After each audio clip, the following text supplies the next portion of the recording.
ಸ್ಥಳೀಯ ಮತ್ತು ದೇವರನ್ನು ಸ್ಮರಿಸುತ್ತಾ ಜೇನು ತರಬೇತಿ ಅಧ್ಯಯನ ಪ್ರವಾಸಕ್ಕೆ ಆಗಮಿಸಿದಂತಹ ಬಾಗಲಕೋಟ ಹಾಗೂ ಬಾಗಲಕೋಟ ಭಾಗದ ಎಲ್ಲ ರೈತ ಬಾಂಧವರೇ, ಮಾತೆಯರೇ ಹಾಗೂ ಎಲ್ಲ ವಿಶ್ವವಿದ್ಯಾಲಯದ ಅಧಿಕಾರಿಗಳು, ನಾವು ಜೇನು ಕೃಷಿಯನ್ನು ಬಹಳ ಹಿಂದಿನ ಕಾಲದಿಂದಲೂ ಕೂಡ ಮಾಡ್ತಾ ಬಂದಿದ್ದೇವೆ. ಜೇನು ಕೃಷಿ ಹೇಳ್ತಕ್ಕಂಥದ್ದೇನು ಇದೇನು ಹೊಸದಲ್ಲ, ನಾನೇನು ಹೊಸದಾಗಿ ಮಾಡಿದ್ದಲ್ಲ. ಆದರೆ ಜೇನು ಕೃಷಿಯಲ್ಲಿ ಜೇನು ಕೃಷಿಕರಿಗೆ ಆಗ್ತಕ್ಕಂತಹ ಕೆಲವೊಂದು ತೊಂದರೆಗಳಿಗೆ ಒಂದಿಷ್ಟು ಪರಿಹಾರವನ್ನು ಕಂಡುಕೊಳ್ಳುವಲ್ಲಿ ನಾನು ಯಶಸ್ವಿಯಾದೆ.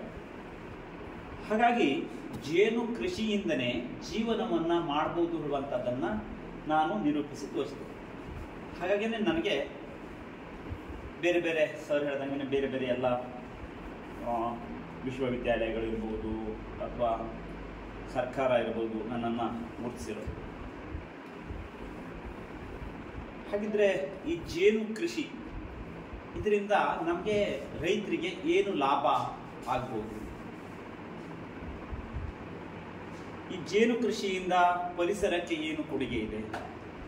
ಇದನ್ನು ಸರಿಯಾಗಿ ಯೋಚನೆ ಮಾಡಿದರೆ ಜೇನು ಕೃಷಿಯಿಂದ ಇವತ್ತು ನಾವು ಊಟವನ್ನು ಮಾಡ್ತಾ ಇದ್ದೇವೆ. ಜೇನು ತುಪ್ಪ ಮಾರಿ ಅಲ್ಲ, ಜೇನು ಹುಳುಗಳು ಮಾಡಿದಂತಹ ಪರಾಗಸ್ಪರ್ಶದಿಂದ ನಾವು ಇವತ್ತು ಊಟವನ್ನು ಮಾಡ್ತಾ ಇದ್ದೇವೆ. ಪ್ರಾಣಿ ಪಕ್ಷಿಗಳು ಬದುಕ್ತಾ ಇದ್ದೇವೆ, ಕಾಡು ಬೆಳೀತಾ ಇದೆ. ಶೇಕಡಾವಾರು 80% ಪರಾಗಸ್ಪರ್ಶ ಮಾಡ್ತಕ್ಕಂತಹದ್ದು ಜೇನಿನ ಪ್ರಭೇದ. ಇನ್ನೊಂದು 15-20 ನಿಮಿಷ ಹೋಗ್ಕೊಂಡ್ಬಿಡಿ. ಹಾಗಾಗಿ ಜೇನು ಇವತ್ತು ಬೇರೆ ಬೇರೆ ಗಿಡ ಮರಗಳನ್ನೆಲ್ಲ ಕಾಣ್ತೀವಿ, ಅದರಲ್ಲಿ ಸ್ವಕೀಯ ಪರಾಗಸ್ಪರ್ಶ ಹೆಚ್ಚಿಗೆ ಆಗೋದಿಲ್ಲ ಈ ಕಾಡಿನ ಸಸ್ಯಗಳಲ್ಲಿ. ಇವತ್ತು ಅಡಿಕೆ ಇರ್ಬೋದು, ಅಡಿಕೆಯಲ್ಲಿ ಸ್ವಕೀಯ ಪರಾಗಸ್ಪರ್ಶ ಆಗ್ತದೆ. ಆದರೆ ಬೇರೆ ಬೇರೆ ಬೆಳೆಗಳಲ್ಲಿ ಅಥವಾ ಗಿಡ ಮರಗಳಲ್ಲಿ ಪರಾಗಸ್ಪರ್ಶ ಮಾಡಿದರೆ ಮಾತ್ರನ ಅಲ್ಲಿ ಬೀಜೋತ್ಪಾದನೆ ಆಗೋದು, ಈ ಕಾಡು ಉಳಿಯೋದು. ಹಾಗಾಗಿ ಆಲ್ಬರ್ಟ್ ಐನ್ಸ್ಟೀನ್ ಹೇಳ್ತಕ್ಕಂತಹ ವಿಜ್ಞಾನಿ ಹೇಳ್ತಾರೆ, ಪ್ರಪಂಚದಲ್ಲಿ 4 ವರ್ಷ ಜೇನಿಲ್ಲ ಅಂದ್ರೆ ಮನುಷ್ಯ ಕುಲ ಅಂತ್ಯ. ಮನುಷ್ಯರು ಯಾವುದೇ ಲೆಕ್ಕದಲ್ಲೂ ಬದುಕಲಿಕ್ಕೆ ಸಾಧ್ಯತೆ ಇಲ್ಲ, ಪ್ರಾಣಿ ಪಕ್ಷಿಗಳು ಉಳಿಯೋದಿಲ್ಲ. ಹಾಗಾಗಿ ಜೇನಿನಲ್ಲಿ ನೀವು ಕಾಣಬಹುದು ಹೆಜ್ಜೇನು, ಆಪಿಸ್ ಡಾರ್ಸೆಟಾ ಅಂತ ಹೇಳ್ತಾರೆ. ಅದು ಮರಗಳಲ್ಲಿ ಒಂದೇ ಎರಿಯನ್ನ ರಚನೆ ಮಾಡ್ತಕ್ಕಂಥದ್ದು. ಹಾಗೇನೆ ಆಪಿಸ್ ಮಲ್ಲಿಪೆರ ಆಡ್ತಕ್ಕಂಥದ್ದು, ಅದು ಇಟಾಲಿಯನ್ ಬೀಸ್, ದೊಡ್ಡ ಗಾತ್ರದ ಹುಳುಗಳು ಇವು. ಆನಂತರ ಆಪಿಸ್ ಸೆರೆನಾ ಇಂಡಿಕಾ, ಭಾರತೀಯ ತುಡುವೆ ಜೇನು, ಅಲ್ಲೆಲ್ಲ ಬಾಕ್ಸ್ ಅಲ್ಲಿ ಕಾಣ್ತದೆ ನಿಮಗೆ, ಅದು ತುಡುವೆ ಜೇನು, ಅದು ಸಾಕಾಣಿಕೆಗೆ ಯೋಗ್ಯವಾದಂತ. ಆನಂತರ ಇನ್ನೊಂದು ಮಜಂಟಿ ಜೇನು ಅಥವಾ ನಸರ ಜೇನು, ರಾಳ ಜೇನು, ಸ್ಟಿಂಗ್ಲೆಸ್ ಬೀಸ್ ಅಂತ ಕರೀತಾರೆ. ಅದು ಅತಿ ಚಿಕ್ಕ ಹುಳುಗಳು, ಅವು ಹೆಚ್ಚಿಗೆ ತುಪ್ಪವನ್ನು ಉತ್ಪಾದನೆ ಮಾಡೋದಿಲ್ಲ. ಆದರೆ ಮಾಡಿದಂತಹ ತುಪ್ಪಕ್ಕೆ ಇವತ್ತು ಹೆಚ್ಚಿನ ಬೇಡಿಕೆ ಇದೆ, ಹೆಚ್ಚಿನ ಇವತ್ತು ರೇಟ್ ನಲ್ಲಿ ಖರೀದಿ ಮಾಡ್ತಾರೆ.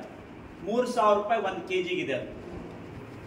ಹಾಗೇನೆ ಈ ನಾವು ಬೆಳೆಸ್ತಕ್ಕಂಥ ಈ ಸೆರೆನಾ ಇಂಡಿಕಾ ಇದೆಲ್ಲ, ಇದರದ್ದು ತುಪ್ಪಕ್ಕೆ 500ರಿಂದ 1,500 ತನಕ ಕೂಡ 2,000ವರೆಗೂ ಆ 1 kg ತುಪ್ಪಕ್ಕೆ ಬೆಲೆ ಇದೆ. ನೋಡಿ, ಮೂಲತಃ ನಾನು ಬಹಳ ಒಂದು ಬಡ ಕುಟುಂಬದಲ್ಲಿ ಹುಟ್ಟಿದವನು. ನಮ್ಮ ತಂದೆ ತಾಯಿ ತೀರಿ ಹೋದ್ಮೇಲೆ ನಮ್ಮ ಜಮೀನುಗಳೆಲ್ಲ ಮಾರಾಟ ಆಗಿ ಆನಂತರ ಏನೂ ಇಲ್ಲದೇನೆ ಬಹಳ ಒಂದು ಕಷ್ಟದ ಪರಿಸ್ಥಿತಿಯಲ್ಲಿ ನನ್ನ ಜೀವನ ಇತ್ತು. ಆಗ ನಾನು ಬ್ಯಾಂಕಿಗೆಲ್ಲ ಹೋದರೆ ಬ್ಯಾಂಕ್ನಲ್ಲಿ ಸೆಕ್ಯೂರಿಟಿಯನ್ನು ಕೇಳ್ತಿದ್ರು. ಸೆಕ್ಯೂರಿಟಿ ಕೊಟ್ಟರೆ ಸಾಲ ಕೊಡ್ತಾರೆ, ಇಲ್ಲೋದ್ರೆ ಜಾಮೀನು, ಇಲ್ಲ ಅಂದರೆ ಇಲ್ಲಿ ಯಾರು ಸಾಲ. ನಾನು ಸೆಕ್ಯೂರಿಟಿ ಕೇಳಿದಾಗ ನಾನು ಏನು ಹೇಳಿದೆ ಕೇಳಿದ್ರೆ, ಒಂದು ಮ್ಯಾನೇಜರ್ ಹತ್ರ ಒಂದು ಶರ್ಟು ಪ್ಯಾಂಟು ನನ್ನ ಹತ್ರ ಸೆಕ್ಯೂರಿಟಿ, ಮತ್ತೇನಿಲ್ಲ.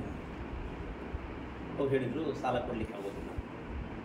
ಕೊನೆಗೆ ಯೋಚನೆ ಮಾಡಿದೆ ನಾನು, ಎಲ್ಲಿ ಬ್ಯಾಂಕಿನಲ್ಲಿ ಹೋದ್ರೂ ಒಂದೇ ಉತ್ತರ ಬರ್ತದೆ, ನನ್ನ ಹತ್ರ ಏನೂ ಇಲ್ಲ, ಬಾಡಿಗೆ ಮನೆಯಲ್ಲಿ ಉಳ್ಕೊಂಡು ಜೀವನವನ್ನು ಮಾಡ್ತಕ್ಕಂತಹ ಒಂದು ಪರಿಸ್ಥಿತಿ ನನ್ನದು.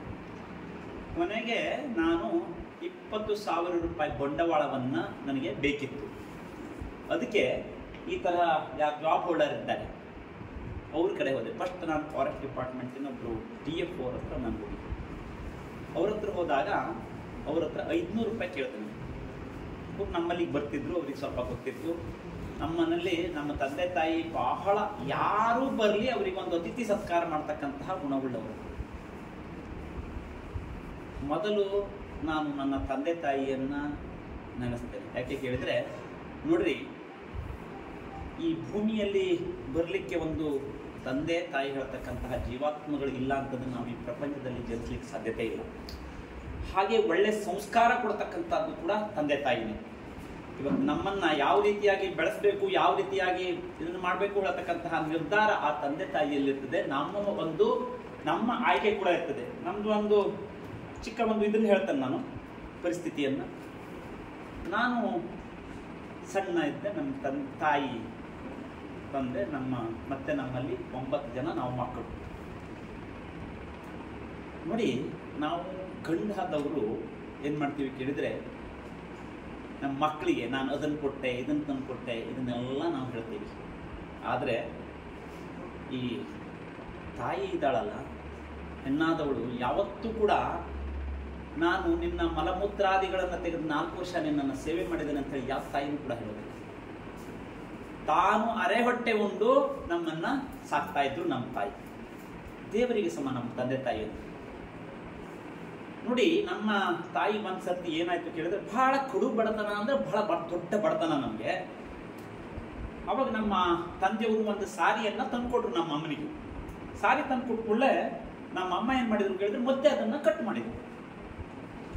ನನ್ಗೆ ಆಶ್ಚರ್ಯ ಆಯ್ತು. ನನಗೆ, ಅಮ್ಮ ಯಾಕಮ್ಮ ಸಾರಿಯನ್ನು ಕಟ್ ಮಾಡಿಬಿಟ್ಟಿಯಲ್ಲ, ತಂದೆಯವ್ರು ತಂದ್ಕೊಟ್ಟಂತ ಸಾರಿಯನ್ನು ಮತ್ತೆ ಕಟ್ ಮಾಡಿದ್ಯಲ್ಲ ನೀನು ಅಂತಂದಾಗ ನಮ್ಮ ಅಮ್ಮ ಹೇಳಿದ್ರು, ಮಗನೇ ನೋಡು, ಇದನ್ನ ನಾನು 2 ತಿಂಗಳ ಉಟ್ರೆ ಇಡೀ ಸೀರೆಯನ್ನ 2 ತಿಂಗಳ ಉಟ್ರೆ ನಾನು ಕಟ್ ಮಾಡಿದ್ರೆ 4 ತಿಂಗಳ ಉಟ್ತೀನಿ ಇದನ್ನ. ನನಗೆ ಅವಾಗ ಗೊತ್ತಾಯ್ತು ಬಡತನ ಏನು ಅನ್ನೋದು. ಅವಾಗ ನನಗೆ ಪರಿಜ್ಞಾನಕ್ಕೆ ಬಂತು. ನಮ್ಮ ಅಮ್ಮನಿಗೆ ಅರೆ ಹೊಟ್ಟೆ ಅರೆ ಬಟ್ಟೆ.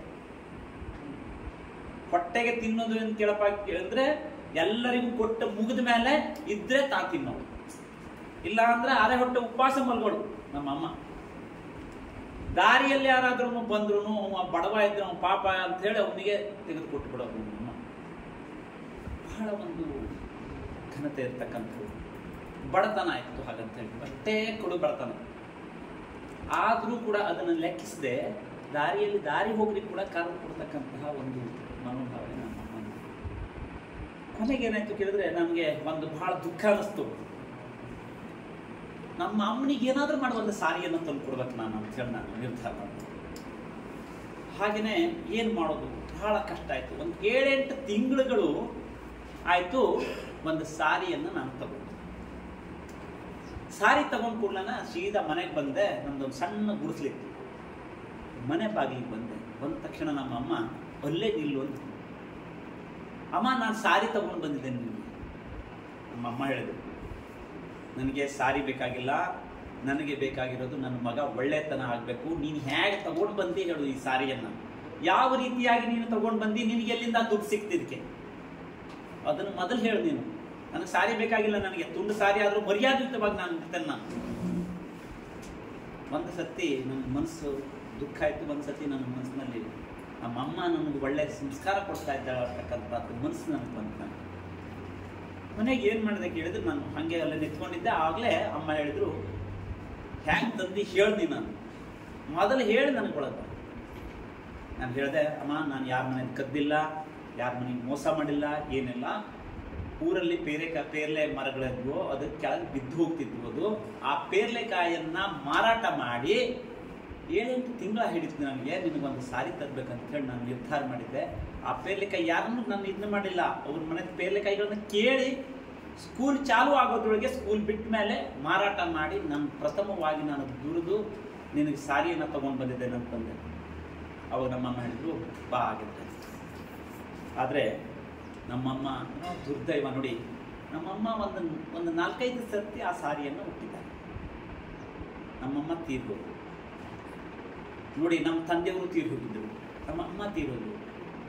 ಇಷ್ಟು ದುಃಖ ಆಯ್ತು ನನಗೆ, ಬಹಳ ದುಃಖ ಆಯ್ತು. ನನ್ನ ತಂದೆ ತಾಯಿಯನ್ನ ಸೇವೆ ಮಾಡ್ತಕ್ಕಂತಹ ಭಾಗ್ಯ ನಮಗಿರಲಿಲ್ಲ. ಇವತ್ತು ಸಾರಿ ತಗೊಂಡು ಬರ್ತೇನೆ ಅಂದ್ರೂ ನಮ್ಮ ಅಮ್ಮ ಇಲ್ಲ. ಬಹಳ ಇವತ್ತಿಗೂ ಕೂಡ ನನಗೆ ಆ ತಂದೆ ತಾಯಿ ಇಂಥ ಹಿರಿಯರನ್ನು ನೋಡಿದಾಗ ನನ್ನ ಮನಸ್ಸು ಏನು ಅನಿಸ್ತದೆ ಕೇಳಿದ್ರೆ, ಇವರೇ ಒಂದು ತಂದೆ ತಾಯಿ ಅಂತ. ಆ ಒಂದು ಮನಸ್ಸು ಇನ್ನೂ ನನಗೆ ಆ ತಂದೆ ತಾಯಿ ಇಲ್ಲದಕ್ಕೆ ಆ ಒಂದು ಇದು ಕಾಡ್ತಾ ಇದೆ ನನಗೆ. ಬಹಳ ದುಃಖ ಇವತ್ತಿಗೂ ಕೂಡ ನನ್ನ ಮನಸ್ಸಿನಲ್ಲಿ ಬಹಳ ದುಃಖ ಇದೆ ನನಗೆ. ನನಗೆ ಇವತ್ತು ಬೇಕಾದಷ್ಟು ದೇವರು ಅನುಕೂಲ ಕೊಟ್ಟಿದ್ದಾನೆ ನನಗೆ. ಅದನ್ನು ನೋಡ್ಲಿಕ್ಕೆ ನಮ್ಮ ತಂದೆ ತಾಯಿ ಇರಬೇಕು. ನಾನು ಇವತ್ತು ನನ್ನ ಮೊದಲನೇದಾಗಿ ನಾನು ಎದ್ದ ತಕ್ಷಣ ನನ್ನ ತಂದೆ ತಾಯಿಗೆ ನಾನು ಕೈ ಮುಗಿಯೋದು. ಆ ನಂತರ ಜೇನಿಗೆ ಕೈ ಮುಗಿದು ನಾನು ಹೇಳ್ತೇನೆ, ನನ್ನ ಮನಸ್ಸಿನಲ್ಲಿ ನಾನು ತುಂಬಿದ ಪೂರ್ತಿ ಇದೆ ನೀವು. ಆದರೆ ನನಗೆ ಇಷ್ಟೊಂದು ಜನರಲ್ಲಿ ಒಳ್ಳೆಯವನಾಗಿ ಬೆಳಿಲಿಕ್ಕೆ ಸಂಸ್ಕಾರವನ್ನು ಕೊಟ್ಟಂತಹ ನನ್ನ ತಾಯಿ ಇದ್ದಾಳಲ್ಲ, ಇದನ್ನು ಯಾವತ್ತೂ ನನಗೆ ಮರೆಯಲಿಕ್ಕೆ ಸಾಧ್ಯತೆ ಇಲ್ಲ. ಯಾಕೆಂದರೆ ಇವತ್ತು ಇಷ್ಟೊಂದು ಸ್ಥಾನಮಾನ ಎಲ್ಲದೂ ಬಂದಿರೋದು ನಮ್ಮ ಹಿರಿಯರಿಂದ ಇದಾಗಿರೋದು. ಅವ್ರು ದುಡ್ಡು ಮಾಡದೇ ಇರಬಹುದು, ಆದರೆ ಒಳ್ಳೆ ನಡತೆಯನ್ನ ಗುಣಗಳನ್ನು ಕಲಿಸಿ ನನಗೆ ಇಷ್ಟೊಂದು ಬೆಳೆಸಲಿಕ್ಕೆ ನನ್ನ ತಂದೆ ತಾಯಿ ಬಹಳ ಇದಾಗಲಿ. ನಿಮ್ಮ ಹತ್ರ ಯಾಕೆ ಇದನ್ನು ನಾನು ಹೇಳ್ದೆ ಕೇಳಿದೆ, ಈ ಆತ್ಮೀಯರಲ್ಲಿ ದುಃಖವನ್ನ ಹೇಳ್ಕೊಂಡಾಗ, ಎಲ್ಲ ರೈತರಿದ್ದೀರಿ, ಎಲ್ಲ ಇದ್ದಿದ್ದೀರಿ, ನೀವು ಮಾತೆಯರಿದ್ದೀರಿ, ನಿಮ್ಮ ಹತ್ರ ಹೇಳ್ಕೊಂಡಾಗ ಏನಾಗ್ತದೆ ಕೇಳಿದ್ರೆ ಆ ದುಃಖ ಸ್ವಲ್ಪ ಕಡಿಮೆ ಆಗ್ತದೆ. ಆತ್ಮೀಯರಲ್ಲಿ ಯಾವಾಗೂ ದುಃಖವನ್ನ ತೋಡ್ಕೊಳ್ಳೋದಿಲ್ಲಿ ಆತ್ಮೀಯರಲ್ಲಿ. ಹಾಗಾಗಿ ನಾ ಈ ವಿಚಾರ ಜೇನಿಗೆ ಸಂಬಂಧಪಟ್ಟಿದ್ದು ಇಲ್ಲದೆ ಹೋದ್ರೂ ಕೂಡ ನನ್ನ ತಂದೆ ತಾಯಿಯ ಬಗ್ಗೆ ನಿಮ್ಮ ಹತ್ರ ನಾನು ಹೇಳಿದೆ ನೋಡಿ. ಆ ನಂತರ ನನಗೆ 20,000 ರೂಪಾಯಿ ಬಂಡವಾಳವನ್ನ ಈ ತರ ಏನು ನೌಕರಸ್ಥರಿದ್ದಾರೆ ಅವರನ್ನೆಲ್ಲ ಒಟ್ಟು ಮಾಡಿದೆ. ನಾನು 25,000 ರೂಪಾಯಿ ಆಯಿತು. 25,000 ರೂಪಾಯಲ್ಲಿ 5,000 ರೂಪಾಯಿನ ಇಟ್ಕೊಂಡು ಬಾಡಿಗೆ ಮನೆಯಲ್ಲಿ ನಾನು ಈ ಜೇನು ಕೃಷಿಯನ್ನ ಪ್ರಾರಂಭ ಮಾಡಿದೆ. ಆ ಜೇನು ಕೃಷಿ 20,000 ರೂಪಾಯಿ ಹಾಕಿದ್ದು ಇವತ್ತು ನನಗೆ ಜೇನಿನಿಂದ ಎಲ್ಲ ನನಗೆ ಜಮೀನನ್ನು ಖರೀದಿ ಮಾಡಿದೆ, ಬೇರೆ ಬೇರೆ ಉತ್ಪನ್ನಗಳು ಬಂದು ಜೇನಿನ ಮೂಲದಿಂದ ಇವತ್ತು 18 ಕೋಟಿಗಿಂತಲೂ ಹೆಚ್ಚಿನ ಒಂದು ಆಸಕ್ತಿ. ನಾನು ಕಲ್ತಿದ್ದು ಬರೀ 8ನೇ ಕ್ಲಾಸ್. ನಾನು ಆದರೆ ಯೂನಿವರ್ಸಿಟಿಗಳಿಗೆಲ್ಲ ಪಾಠ ಮಾಡ್ಲಿಕ್ಕೆ ಹೋಗ್ತೇನೆ. ಇವತ್ತು ಮಧ್ಯಪ್ರದೇಶಕ್ಕೆ ಹೋಗಿ ನಾನು ಹಿಂದಿ ಒಳಗೆ ನಾನು ಪಾಠವನ್ನು ಮಾಡಿ ಬಂದಿದ್ದೇನೆ. ಮಧ್ಯಪ್ರದೇಶ ಗ್ವಾಲಿಯರ್ ಯೂನಿವರ್ಸಿಟಿ ನೋಡಿ, ಬೆಸ್ಟ್ ಆಗ್ರೋ ಇಂಡಸ್ಟ್ರಿ ಅವಾರ್ಡ್ ಕೊಟ್ಟರು ಗ್ವಾಲಿಯರ್ದಲ್ಲಿ. ನಮ್ಮ ತಾವರ್ ಚಂದ್ ಗೆಹ್ಲೋಟ್ ಅವರು ಹೋಗಿ ನನಗೆ ಅಲ್ಲಿ ಪ್ರಶಸ್ತಿಯನ್ನು ಪ್ರದಾನ ಮಾಡಿದರು, ರಾಜ್ಯಪಾಲರು. ಆ ನಂತರ ನೋಡಿ ನನಗೆ 2 ಡಾಕ್ಟರೇಟ್ ಬಂದಿದ್ದಾವೆ. ಒಂದು United Kingdom, status of America, ಇನ್ನೊಂದು ಕಲ್ಕತ್ತಾ ಯೂನಿವರ್ಸಿಟಿಯಿಂದ 2 ಡಾಕ್ಟರೇಟ್ ಬಂದಿದ್ದಾವೆ ನನಗೆ. ಮತ್ತು ಫಾರ್ಮರ್ ಸೈಂಟಿಸ್ಟ್ ಅವಾರ್ಡ್ ಬಂದಿದೆ. ಆನಂತರ ಬಾಗಲಕೋಟೆ ಯೂನಿವರ್ಸಿಟಿಯಿಂದ ಶ್ರೇಷ್ಠ ತೋಟಗಾರಿಕಾ ರೈತ. ಆನಂತರ ಧಾರವಾಡ ಯೂನಿವರ್ಸಿಟಿಯಿಂದ ಬಂದಿದೆ ಶ್ರೇಷ್ಠ ಕೃಷಿಕ ಅವಾರ್ಡ್, ಶ್ರೇಷ್ಠ ಕೃಷಿಕರಲ್ಲಿ ಶ್ರೇಷ್ಠ. ಆನಂತರ ಹೈಕೋರ್ಟ್ ಇವರು ಕೂಡ ಜಡ್ಜಸ್, ಬೇರೆ ಬೇರೆ ಎಲ್ಲ ನಿಮ್ಗೆ ಕಾಣಬಹುದು. ಇವೆಲ್ಲ ಪೂರ್ತಿ ಅವಾರ್ಡ್ಗಳು ಬಂದು. ಇದ್ರ ಹೊರತಾಗಿ ನನಗೆ ಮೇನ್ ಅಂದ್ರೆ ನಮ್ಮ ಪ್ರಧಾನಮಂತ್ರಿಗಳು ಕೂಡ ನನ್ನನ್ನ ಶ್ಲಾಘನೆ ಮಾಡಿದ್ರು. ನನ್ನ ಮನಸ್ಸಿಗೆ ಒಂಥರ ಬಹಳ ಇದಾಯ್ತು ನನಗೆ. ಯಾಕೆಂದ್ರೆ ಒಂದು ದೇಶದ ಪ್ರಧಾನಮಂತ್ರಿಗಳವರೆಗೆ ನನ್ನನ್ನು ಶ್ಲಾಘನೆ ಮಾಡ್ತಾರೆ ಅಂದ್ರೆ ನನಗೆ ಇನ್ನೇನು ಬೇಕು. ಇದಕ್ಕೆಲ್ಲ ಅದಕ್ಕೆ ನಾನು ಹೇಳಿದೆ, ಹಿರಿಯರ ದೇವರ ಆಶೀರ್ವಾದದಿಂದ ನಾನು ಇಷ್ಟೊಂದು ಇದಾಯ್ತು. ಹಾಗಿದ್ರೆ ನಾನು ಇದರಲ್ಲಿ ಏನು ಮಾಡಿದ್ದೇನೆ? ಈಗ ಜೇನು ಕೃಷಿ ಅಂದಾಕ್ಷಣ ಇದರಲ್ಲಿ ಜೇನು ಕೃಷಿಯಲ್ಲಿ ಏನೆಲ್ಲ ಮಾಡಬಹುದು? ಇವತ್ತು ನಾವೆಲ್ಲ ಕತೆ ಪುಸ್ತಕಗಳಲ್ಲಿ ಇಲ್ಲಿ ಎಲ್ಲ ಓದ್ತೇವೆ, ಬಂದು ಬಡ ರೈತನಿದ್ದ. ಯಾವತ್ತೂ ಬಡ ರೈತನೇ ಅವನು. ಈಗ ಕೇಳಿದ್ರೆ ಸಾಲದಲ್ಲೇ ಹುಟ್ಟಿ ಸಾಲದಲ್ಲೇ ಸಾಯೋ ರೈತನ ಒಂದು ಪರಿಸ್ಥಿತಿ. ನಾನು ನನ್ನ ಪರಿಸ್ಥಿತಿನೂ ಕೂಡ ಬೇರೆ ಇರಲಿಲ್ಲ. ಆದ್ರೆ ನಾನು ಅನುಸರಿಸಿದ್ದು ಜೇನು ಕೃಷಿಯಲ್ಲಿ ಬೇರೆ ಬೇರೆ ಪ್ರಾಡಕ್ಟ್ ಅನ್ನ ಮಾಡ್ತಕ್ಕಂಥದ್ದು, ಜೇನು ಕೃಷಿಯಲ್ಲಿ ಸಿಗ್ತಕ್ಕಂಥದ್ದನ್ನೆಲ್ಲ ಏನೇನಿದೆ ಇದನ್ನ ಹೊರ ಪ್ರಪಂಚಕ್ಕೆ ನಾನು ತೋರಿಸ್ಕೊಟ್ಟಿದ್ದೆ. ಇದರಿಂದ ನನ್ನ ಆದಾಯವೂ ಕೂಡ ಜಾಸ್ತಿ ಆಯಿತು. ಹಾಗಾದ್ರೆ ಜೇನಲ್ಲಿ ಏನು ತೆಗಿಬಹುದು, ಜೇನಿಂದ ಏನೆಲ್ಲ ಮಾಡಬಹುದು ನೋಡಿ. ನಮ್ದು ಈ ಜೇನು ಪೆಟ್ಟಿಗೆಗಳು ಸಾಧಾರಣವಾಗಿ 1,500 ಇದಾವೆ ಹುಳ ಇರ್ತಕ್ಕಂಥದ್ದು. ನಿನ್ನೆ ನೀವು ಅಲ್ಲಿ ಉಳಿದಿದ್ರಿ, ನೀವು ಇವರೆಲ್ಲ ಬರಲಿಲ್ಲ, ಸ್ವಲ್ಪ ಜನ ಬಂದಿದ್ರ, ಎಲ್ಲ ಬಂದಿದ್ರು. ನೀವು ಅಲ್ಲೂ ಇದೆ ನಂದು. ಅಲ್ಲಿ ನಿಮ್ಮಂಥವ್ರಿಗೆ ಬಂದವ್ರಿಗೆ ಉಚಿತವಾಗಿ ಒಂದು ಇದು ಉಳಿಲಿಕ್ಕೆ ರೈತರ ಮಕ್ಕಳು ಬಂದರು. ಆನಂತರ ನಿಮ್ಮ ಯೂನಿವರ್ಸಿಟಿ ಮಕ್ಕಳನ್ನ ಕಳಿಸ್ಕೊಡ್ತಾರೆ ಸರ್, ಅವ್ರು ಕಳಿಸ್ಕೊಡ್ತಾರೆ. ಕೈಮಾಗ ಅವ್ರ ಮಕ್ಕಳು ಬರ್ತಾರೆ, 10-15 ದಿವಸ ಉಳಿತಾರೆ. ನಾವು ಉಚಿತವಾಗಿ ಅವರಿಗೆ ಊಟ ತಿಂಡಿಯಿಂದ ಹಿಡಿದು ಹೊರಗಡೆ ಕರ್ಕೊಂಡು ಹೋಗೋದು ಎಲ್ಲ ಕೂಡ ಮಾಡ್ತೀವಿ. ಅವ್ರಿಗೆ ಒಂದು ಏನು ಕಲಿಸ್ತೀವಿ ಕೇಳಿದ್ರೆ, ಒಂದು ದಿವಸ ಜೇನು ಹುಳುಗಳ ಬಗ್ಗೆ ಎಲ್ಲ, ಅವುಗಳ ರಚನೆ ಯಾವ ರೀತಿ ಇರ್ತದೆ, ಜೇನು ಹುಳುಗಳಲ್ಲಿ ಯಾವ್ಯಾವ ವಿಧ ಇದೆ, ಯಾವ್ಯಾವ ಜೇನು ಇದಿರ್ತದೆ ಹೇಳ್ತಕ್ಕಂಥದ್ದನ್ನು ಕಲಿಸ್ತೀವಿ. ಆನಂತರ ಅವರಿಗೆ ಮತ್ತೆ ಜೇನಿನಲ್ಲಿ ಉಪ ಉತ್ಪನ್ನಗಳನ್ನ ಹೇಳ್ಕೊಡ್ತೀವಿ, ಯಾವ ರೀತಿ ಅದರ ತಯಾರಿ ಮಾಡೋದು ಅನ್ನೋದ್ರ ಬಗ್ಗೆ.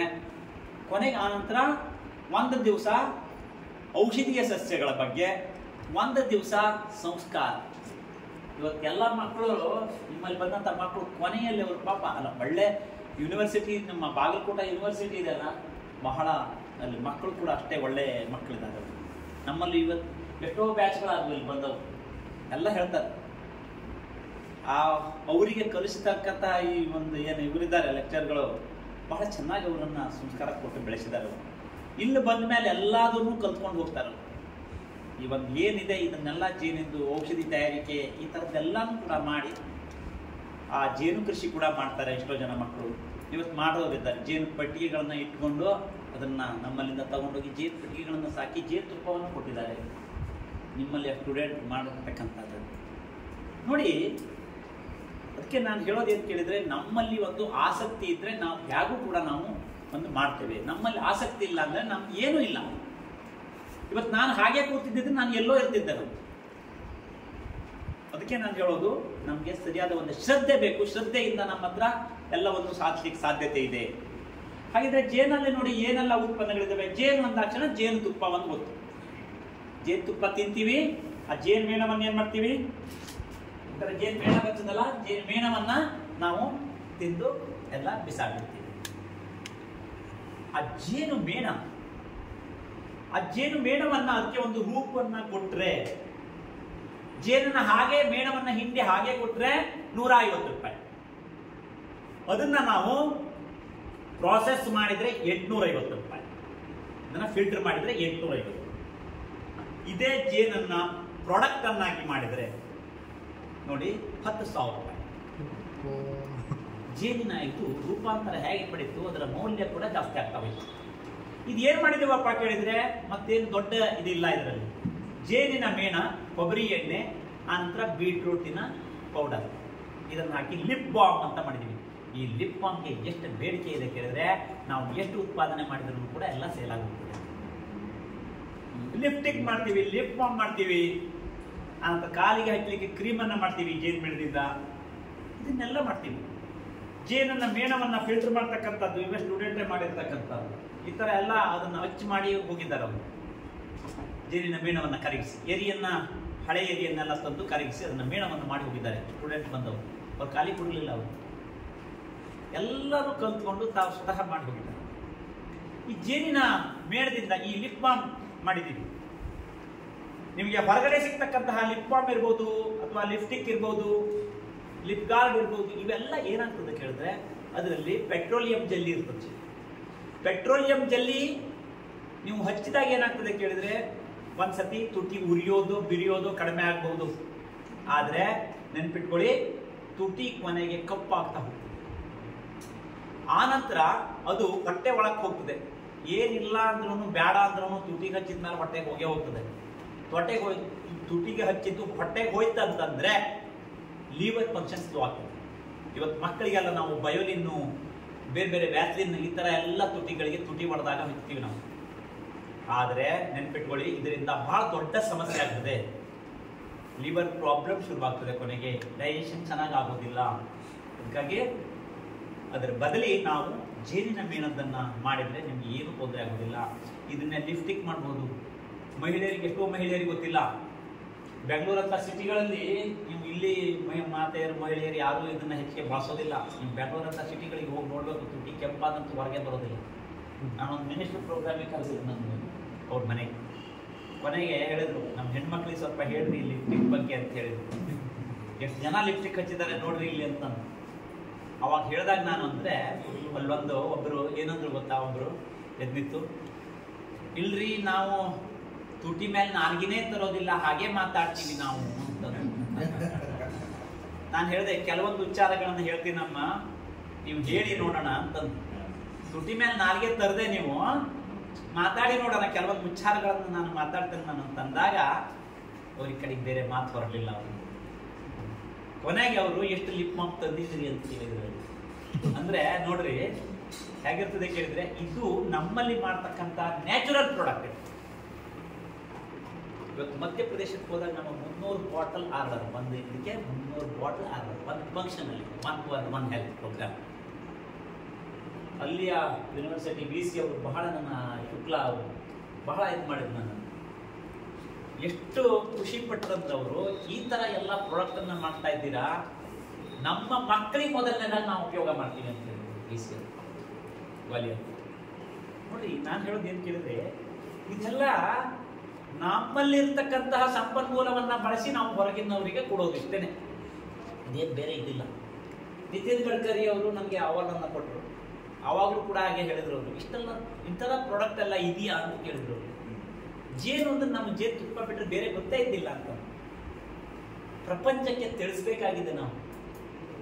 ನಾವು ರೈತರಿದ್ದೀವಿ, ಇವತ್ತು ನಾವೇನ್ ಮಾಡ್ತೀವಿ ಕೇಳಿದ್ರೆ, ಏನೋ ಒಂದಿಷ್ಟು ಬೆಳೆಗಳನ್ನ ಕಾಯಿ ಮಾಡಿ ಹಚ್ಚೆ ಹೊಂದ್ಕೊಂಡ್ಬಿಡ್ತೀವಿ. ನಾವು ಬೇರೆ ಬೇರೆ ಬೆಳೆಗಳ ಬಗ್ಗೆ ಯೋಚನೆನೇ ಮಾಡೋದಿಲ್ಲ, ಬೇರೆ ಪ್ರಾಡಕ್ಟ್ಗಳನ್ನ ಬಗ್ಗೆ ಮೌಲ್ಯವರ್ಧನೆ ಮಾಡೋದ್ರ ಬಗ್ಗೆ, ಅದ್ರ ಬಗ್ಗೆ ಕೂಡ ನಾವು ಯೋಚನೆ ಮಾಡೋದಿಲ್ಲ. ಹಾಗೆ ಹೇಗೆ ಬಂತ ಹಾಗೆ ನಾವು ಕೊಡ್ತೀವಿ. ನಾವು ಅದರಿಂದ ನಮಗೆ ಲಾಭ ಆಗೋದಿಲ್ಲ. ರೈತರ ಜೀವನ ಚೆನ್ನಾಗಾಗಬೇಕು ಅಂದ್ರೆ ಅಲ್ಲಿ ಮೌಲ್ಯವರ್ಧನೆ ಹೇಳ್ತಕ್ಕಂಥದ್ದನ್ನ ಅಳವಡಿಸ್ಕೋಬೇಕು. ಬಹಳ ಚೆನ್ನಾಗಿ ಇದು ಮಾಡ್ಬೋದು. ನೋಡಿ, ಜೇನಿನ ಪರಾಗವನ್ನ ತಿಂತೀವಿ. ಈ ಜೇನಿನ ಪರಾಗ ಇದು 1 kgಗೆ 20,000ವರೆಗಿದೆ, 3,000ದಿಂದ 20,000ವರೆಗೆ. ಜೇನಿನ ಪರಾಗ ಅಂದ್ರೆ ಏನು?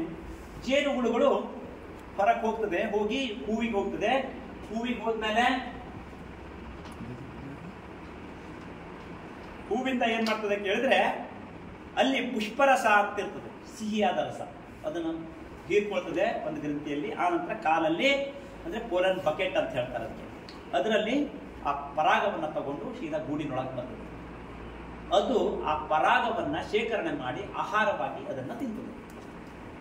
ನಾವು ಏನ್ ಮಾಡ್ತೀವಿ ಕೇಳಿದ್ರೆ, ಅದನ್ನ ಆ ಪೋಲನ್ ಟ್ರ್ಯಾಪ್ ಗೇಟ್ ಅಂತ ಹಾಕ್ತೀವಿ. ಇಲ್ಲೆಲ್ಲ ಹೋಲ್ ಕಾಡ್ತದೆ ನಿಮಗೆ, ಜೇನು ಪೆಟ್ಟಿಗೆಯ ಮುಂಭಾಗದಲ್ಲಿ ಇದನ್ನ ಅಳವಡಿಸಿಬಿಡ್ತೀವಿ. ಜೇನು ಹುಳುಗಳು ಒಳಗೆ ಹೋಗುವಾಗ ಎಲ್ಲ ಆ ಪರಾಗ ಇಲ್ಲಿ ಬೀಳ್ತದೆ. ಅದನ್ನ ನಾವು ಈ ತರ ಡ್ರಾ ಇದೆ, ಈ ಡ್ರಾವರ್ ಇಂದ ನಾವು ಓಪನ್ ಮಾಡಿ ಕಾಣ್ತದ, ಇದರಿಂದ ನಾವು ಏನ್ ಮಾಡ್ತೀವಿ, ತೆಕ್ಕೊಂಡ್ಬಿಡ್ತೀವಿ. ತೆಕ್ಕೊಂಡು ಅದನ್ನ ಸ್ವಲ್ಪ ಒಣಗಿಸಿ ಬಾಟಲ್ ತುಂಬಿಸ್ತೀವಿ. ಇದು ಬಹಳ ಇಂಪಾರ್ಟೆಂಟ್ ಇದೆ. ಈ ಪರಾಗ ಇದೆಯಲ್ಲ, ಈ ಪರಾಗ ತಿನ್ನೋದ್ರಿಂದ ರಿಚ್ ಪ್ರೋಟೀನ್ ನಮಗೆ. ಇವತ್ತೆಷ್ಟೋ ಸಕ್ಕರೆ ಕಾಯಿಲೆ ಇರ್ತಕ್ಕಂಥವರಿಗೆ ಈ ಸಕ್ಕರೆ ಕಾಯಿಲೆ ಟ್ಯಾಬ್ಲೆಟ್ ಅನ್ನ ತಿಂದು ತಿಂದು ತಿಂದು ತಿಂದು ಪ್ರೋಟೀನ್ ಲಾಸ್ ಆಗ್ಲಿಕ್ಕೆ ಚಾಲು ಆಗ್ತದೆ, ಶಕ್ತಿಯನ್ನ ಕಳ್ಕೊತಾನೆ ಮನುಷ್ಯ. ಬೇಳೆಕಾಳುಗಳಿಂದ ಹೀರಿ ಮನುಷ್ಯನ ಶರೀರಕ್ಕೆ ಹೋಗ್ತಕ್ಕಂತಹ ಒಂದು ಇದು ಕೂಡ ಸ್ಥಿತಿಯಲ್ಲೂ ಕೂಡ ಅವ ಇರೋದಿಲ್ಲ. ಹಾಗಾಗಿ ಇದು ಡೈರೆಕ್ಟ್ ಪ್ರೋಟೀನ್. ಶುಗರ್ ಇರ್ತಕ್ಕಂಥವರಿಗೆ ಒಳ್ಳೆ ಔಷಧ ಇದು. ಆನಂತರ ಇದನ್ನ ನಾವು ಕೂಡ ತಿನ್ಬಹುದು, ಎಲ್ಲರೂ ಕೂಡ. ಇದು ಶುಗರ್ ಇದ್ದವರೇ ತಿನ್ಬೇಕು ಅಂತಿಲ್ಲ, ಫುಲ್ ಡೈಜೆಷನ್ ಚೆನ್ನಾಗಾಗ್ತದೆ ಇದರಲ್ಲಿ. ಆನಂತರ ಇದನ್ನ ಹಾಲಲ್ಲಿ ಕಲಸಿ ಹಚ್ಚೋದ್ರಿಂದ ಮೊಡವೆ ಕಡಿಮೆ ಆಗ್ತದೆ. ಲಿಂಬು ರಸದಲ್ಲಿ ಕಲಸಿ ಹಚ್ಚಿದ್ರೆ ಸನ್ಬರ್ನ್ ಅಂತ ಹೇಳ್ತೀವಿ, ಕಪ್ಪು ಕಲೆಗಳು ವಾಸಿ ಆಗ್ತವೆ. ಸ್ಕಿನ್ ಗ್ಲೋ ಆಗ್ತದೆ, ಅಂದ್ರೆ ಚರ್ಮಕ್ಕೆ ಕಾಂತಿ ಬರ್ತದೆ. ಇದನ್ನೇ ಬಳಸ್ಕೊಂಡು ನಾವೇನ್ ಮಾಡಿದ್ವಿ ಕೇಳಿದ್ರೆ, ಒಂದು ಸೋಪ್ ಅನ್ನ ತಯಾರು ಮಾಡಿದ್ವಿ. ಈ ಸೋಪ್ ಏನ್ ಕೇಳಿದ್ರೆ, ಜೇನಿನ ಪರಾಗ, ಕೊಬ್ಬರಿ ಎಣ್ಣೆ, ಮತ್ತೆ ಆನಂತರ ಬೇವಿನ ಎಲೆ, ಆನಂತರ ನೊರೆ ಬರ್ಲಿಕ್ಕೆ ಅಂಟ್ವಾಳಕಾಯಿ ಪೌಡರು, ಶಿಕಾಕಾಯಿ ಪೌಡರ್, ಇದನ್ನ ಹಾಕಿ ನ್ಯಾಚುರಲ್ ಸೋಪ್ ಅನ್ನ ತಯಾರು ಮಾಡಿದ್ವಿ. ಈ ಸೋಪಿನ ಬೆಲೆ 140 ರೂಪಾಯಿ MRP. ನಾವು ಇಲ್ಲಿ 100 ರೂಪಾಯಿಗೆ ಕೊಡ್ತೇವೆ. ಇದರಿಂದ ಏನು ಪ್ರಯೋಜನ ಇದೆ ಕೇಳಿದ್ರೆ, ನೋಡಿ, ಚರ್ಮದಲ್ಲಿ ಬರ್ತಕ್ಕಂತಹ ಅಲರ್ಜಿ, ತುರಿಕೆಗಳಿರ್ಬೋದು, ಫಂಗಲ್ ಇನ್ಫೆಕ್ಷನ್ ಇರ್ಬೋದು, ಕಪ್ಪು ಕಲೆಗಳಾಗ್ಬೋದು, ತಲೆ ಹೊಟ್ಟನ್ನ ಕಡಿಮೆ ಮಾಡ್ತಕ್ಕಂಥದ್ದು, ಮುಖಕ್ಕೆ ಕಾಂತಿ ಕೊಡ್ತಕ್ಕಂಥದ್ದು, ಸಣ್ಣ ಮಕ್ಕಳಿಂದ ಹಿಡಿದು ವಯಸ್ಸಾದವರಿಗೂ ಉಪಯೋಗ ಮಾಡ್ತೀವಿ. ಇದು ಒಂದು ಇದರಿಂದ ನಾವು ತಯಾರಿ ಮಾಡ್ತೀವಿ. ಈ ಸೋಪಿಗೆ ಎಲ್ಲಿಲ್ಲದ ಬೇಡಿಕೆ ಇದೆ. ಅತ್ಯಂತ ಚರ್ಮದ ವ್ಯಾಧಿ ಇರತಕ್ಕಂಥವ್ರು ಅದನ್ನು ಉಪಯೋಗಿಸ್ತಾರೆ, ಬಹಳ ಬೇಗನೆ ಗುಣಮುಖರಾಗ್ತಾರೆ. ಆನಂತರ ಇನ್ನೊಂದು ರಾಯಲ್ ಜೆಲ್ಲಿ, ರಾಜಶಾಹಿ ರಸ ಅಂತ ಹೇಳ್ತಾರೆ. ಇದು ಕೂಡ ಜೇನಿನಲ್ಲೇ ಬರೋದು. ರಾಣಿ ತಿನ್ನತಕ್ಕಂತಹ ಮುಖ್ಯ ಆಹಾರ ರಾಯಲ್ ಜೆಲ್ಲಿ. ಈ ರಾಯಲ್ ಜೆಲ್ಲಿಯನ್ನ ತಿನ್ನೋದ್ರಿಂದ ಆಯುಸ್ಸು ಜಾಸ್ತಿ ಆಗ್ತದೆ. ಆನಂತರ ಈ ರಾಯಲ್ ಜೆಲ್ಲಿಯನ್ನ ನಾವು ದಿನನಿತ್ಯ ಉಪಯೋಗಿಸೋದ್ರಿಂದ ಆಂಟಿ ಏಜ್, ಅಂದ್ರೆ ವಯಸ್ಸಾದಂತೆ ಕಾಣೋದಿಲ್ಲ, ಮನುಷ್ಯನಿಗೆ ವಯಸ್ಸಾದಂತೆ ಕಾಣೋದಿಲ್ಲ, ಆಯುಸ್ಸನ್ನ ಜಾಸ್ತಿ ಮಾಡ್ತಕ್ಕಂಥದ್ದು 2 ಗುಣಗಳಿದಾವೆ ಈ ರಾಯಲ್ ಜೆಲ್ಲಿ. ಈ ರಾಯಲ್ ಜೆಲ್ಲಿಯ ಬೆಲೆ ಕೇಳಿದ್ರೆ ನಿಮ್ಗೆ ಆಶ್ಚರ್ಯ ಆಗ್ಬಹುದು. 20 ಗ್ರಾಮಿಗೆ 3,600 ರೂಪಾಯಿ. ಬರೀ 20 ಗ್ರಾಮ್ ಬೆಲೆ 3,600 ರೂಪಾಯಿ. ಬಹಳ ಇವತ್ತೊಂದು ಸ್ವಲ್ಪ ಜಾಸ್ತಿ ಪೆಟ್ಟಿಗೆಗಳನ್ನ ಇಟ್ಕೊಂಡ್ರೆ ಆರಾಮಾಗಿ ಇದನ್ನು ನಾವು ಕಲೆಕ್ಟ್ ಮಾಡ್ಬೋದು. ಮನುಷ್ಯ ಇಡೀ ದಿವಸ ಬೆವರು ಸುರಿಸಿ ಹೊಲದಲ್ಲಿ ದುಡಿದು ಕಷ್ಟಪಟ್ಟು ಎಷ್ಟೋ ತ್ರಾಸನ್ನ ಪಡ್ತೀವಿ ನಾವು, ಆದ್ರೆ ನಮಗೆ ಸಿಗೋದಿಲ್ಲ. ಅದರ ಬದಲಿ ನಾವು ನಮ್ಮ ಕೃಷಿಯ ಜೊತೆಯಲ್ಲಿ ಈ ತರಹದನ್ನ ವ್ಯವಸ್ಥೆ ಮಾಡಿಕೊಂಡ್ರೆ 100% ನಾವು ಆರಾಮಾಗಿ ನಾವು ಸಕ್ಸಸ್ ಆಗ್ಲಿಕ್ಕೆ ಸಾಧ್ಯತೆ ಇದೆ.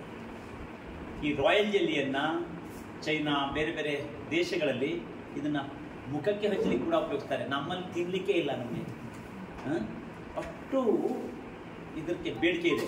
ನನ್ನ ಹತ್ರ ಒಂದು ಬಾಟಲ್ ಇದೆ ತೋರ್ಸ್ಲಿಕ್ಕೀಗ.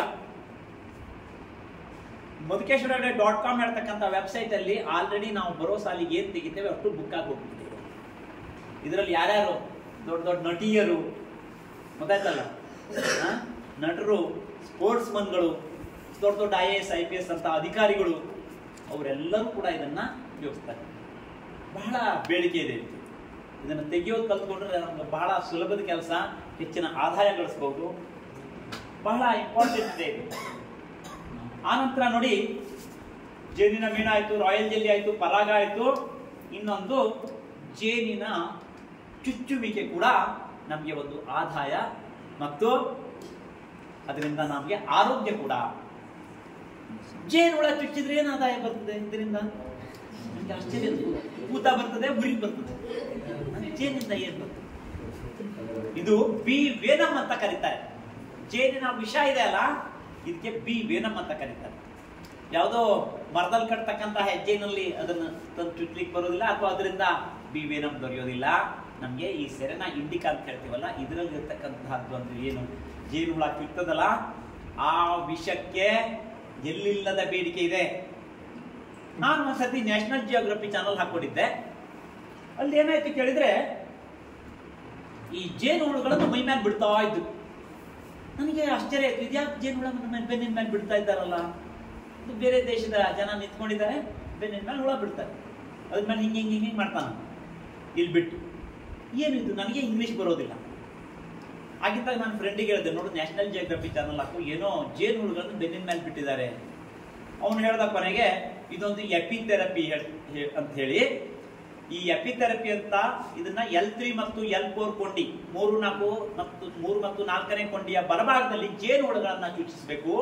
ಈ ತರ ಚುಚ್ಚಿಸೋದ್ರಿಂದ ಮನುಷ್ಯನಿಗೆ ಆರ್ಥರೈಟಿಸ್ ಕಡಿಮೆ ಆಗ್ತದೆ. ಅಂದ್ರೆ ಸಂಧಿವಾತ. ಇವತ್ತು ನೀವು ಕೂತ್ಕೊಂಡ್ರೆ, ಇವತ್ತು ಒಂದು ದಿವಸ ಇಡೀ ದಿವಸ ನೆನೆಸ್ಬಿಟ್ರೆ ಅವನಿಗೆ ಪಟ್ಟಂತ ಕೂಡ್ಲಿಕ್ಕೆ ಆಗೋದಿಲ್ಲ. ನೆಲಕ್ಕೆ ಕೂತ್ಕೊಂಡ್ರೆ ಪಟ್ಟಂತ ಏಳ್ಲಿಕ್ಕೆ ಆಗೋದಿಲ್ಲ. ಮನುಷ್ಯನಿಗೆ ಕಾಲು ಹಿಡ್ಕೋತವೆ, ಕೈ ಹಿಡ್ಕೋತವೆ, ಸೊಂಟ ಹಿಡ್ಕೋತವೆ, ಅಪ್ಪ ಅಮ್ಮನೆಲ್ಲ ಕರಿತೀವಿ ನಾವು. ಇದು ಯಾಕಾಗಿ ಕೇಳಿದ್ರೆ, ಮನುಷ್ಯನಿಗೆ ಆರ್ಥರೈಟಿಸ್ ಅಥವಾ ಬೇರೆ ಬೇರೆ ಪ್ರಾಬ್ಲಮ್ಗಳಿರೋದ್ರಿಂದ ಹಾಗಾಗ್ತಿದೆ. ಅದಕ್ಕೆ ಜೇನುಹುಳುಗಳನ್ನ ಚುಚ್ಚುವುದ್ರ ಮುಖಾಂತರ ಅದನ್ನ ಗುಣಪಡಿಸಬಹುದು. ಇವತ್ತು ಗೌಟ್ ಇರಬಹುದು. ಗೌಟ್ ಅಂದ್ರೆ ಗೊತ್ತಲ್ಲ, ಯೂರಿಕ್ ಆಸಿಡ್.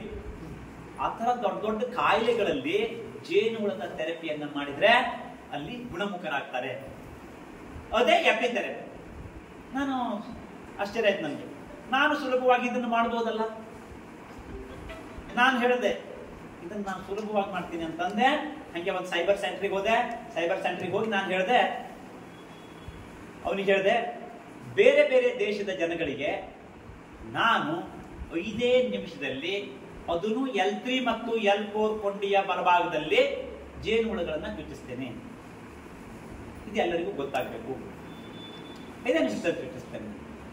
ಅವ್ರು ಹೇಳ್ತಾರೆ ಅರ್ಧ ದಿವಸ ಬೇಕು, 1 ದಿವಸ ಬೇಕು. ನಾನು ಹೇಳಿದೆ 5 ನಿಮಿಷದಲ್ಲಿ ಚುಚ್ಚಿಸ್ತೇನೆ. ಅವ್ರು ಬಿಡೋದು, ಅವ್ರಿಗೆ ಮೆಥಡ್ ಗೊತ್ತಿಲ್ಲ. ಅವರು ಜೇನುಹುಳ ಚುಚ್ಚಿಸೋದು. ಅವ ಏನೋ ಮಾಡ್ದ. ನಾನು ಆಯ್ತದಿಲ್ಲ, ನೀನು ಹೋಗಂತಂದ ನಾನು ಬಂದೆ. ಮನೆಗೆ ಬಂದ್ಮೇಲೆ ಎಷ್ಟೋ ತಿಂಗಳುಗಳು ತೊಳೆದು ಒಂದು 5 ಜನ ಫಾರಿನರ್ಸ್, 6 ಜನ ಫಾರಿನರ್ಸ್ ಬಂದರು ನಮ್ಮಲ್ಲಿ. ಫಾರಿನರ್ಸ್ ಬಂದ ಕೂಡಲೇ ಇವ್ರು ಯಾಕೆ ಬಂದ್ರಪ್ಪ, ಸಡನ್ ಫ್ಲಾಶ್ ಆಗಿಲ್ಲ. ಮನೆಗೆ ಗೊತ್ತಾಯ್ತು ನನಗೆ, ಓ ಇವ್ರು ಎತ್ತಕ್ಕೆ ಬರ್ತಾರೆ, ಜೇನುಹುಳ ಚುಚ್ಕೊಂಡು ಹೋಗ್ಲಿಕ್ಕೆ ಇವ್ರು ಬಂದಿದ್ದಾರೆ ಅಂತಂದೆ. ಆದ್ರೆ ನನ್ನ ಹತ್ರ ಬನ್ನಿ, ನೀವು ಜೇನು ಪೆಟ್ಟಿಗೆ ಹತ್ರ ನಿಂತ್ಕೊಳ್ಳಿ, ನಾನು ಜೇನುಹುಳ ಚುಚ್ಚಿಸ್ತೇನೆ ಹೇಳಲಿಕ್ಕೂ ನನಗೆ ಇಂಗ್ಲಿಷ್ ಬರೋದಿಲ್ಲ, ಅವ್ರಿಗೆ ಕನ್ನಡ ಬರೋದಿಲ್ಲ. ಮನೆಗೆ ಸನ್ನೆ ಮಾಡಿದೆ, ಜೇನು ಪೆಟ್ಟಿಗೆ ಹತ್ರ ಹೋಗಿ ನಿಂತ್ಕೊಂಡೆ ನಾನು. ಅವರು ಬಂದಿದ್ರು. ನಿಂತ ಮೇಲೆ ಶರ್ಟ್ ಎತ್ತಿ ಹೇಳಲಿಕ್ಕೂ ನನಗೆ ಬರಲಿಲ್ಲ. ಏನ್ ಮಾಡಿದೆ, ಹಿಂಗ್ ಮಾಡಿ ಎತ್ತಿದೆ ನಾನು. ಎಲ್ಲರೂ ಎತ್ತಿದ್ರು, 6 ಜನ ಎತ್ಕೊಂಡು ನಿಂತ್ಕೊಂಡ್ರು. ಕೊನೆಗೆ ಆನಂತರ ನೋಡಿ, ಅಷ್ಟಾದ್ಮೇಲೆ ಈ ಜೇನುಹುಳುಗಳ ಹತ್ರ 3 ಮತ್ತು 4ನೇ ಕೊಂಡಿ ಬಲಭಾಗಕ್ಕೆ ಹೋಗಿ ಚುಚ್ಚಿ ಬರ್ತದ ಜೇನುಹುಳ? ಇಲ್ಲ, ಗೊತ್ತಿಲ್ಲ ಅಲ್ವ? ಹಂಗೆ ನಾನೇನ್ ಮಾಡಿದೆ ಕೇಳಿದ್ರೆ, ಅವ್ರು ನಿಂತ್ಕೊಂಡು ಉಳಿದ್ರು. ಈಗ ನಿಮ್ಗೆಲ್ಲರಿಗೂ ಗೊತ್ತಿದೆ, ಒಂದು ಜೇನುಳ ಚುಚ್ಚುತ್ತಂದ್ರೆ ಅದ್ರದ್ದು ಸ್ಟಿಂಗ್ ಅಂತ ಹೇಳ್ತೀವಿ, ಮುಳ್ಳು, ಅದರದ್ದೊಂದು ಸ್ಮೆಲ್ ಇರ್ತದೆ. ಆ ಸ್ಮೆಲ್ಲಿನ ಇದಕ್ಕೆ ಮತ್ತೆ ಬೇರೆ ಬೇರೆ ಹುಳುಗಳು ಬಂದು ಚುಚ್ಚುತ್ತವೆ, ಅಲ್ಲೇ ಚುಚ್ತಾವೆ, ಅದೇ ಸ್ಪಾಟಿಗೆ ಚುಚ್ತವೆ, ಅದೇ ಮನುಷ್ಯರಿಗೆ ಚುಚ್ತವೆ. ಇದೇ ಮೆಥಡ್ ನಾನು ಬಳಸ್ಕೊಂಡಿದ್ದೆ.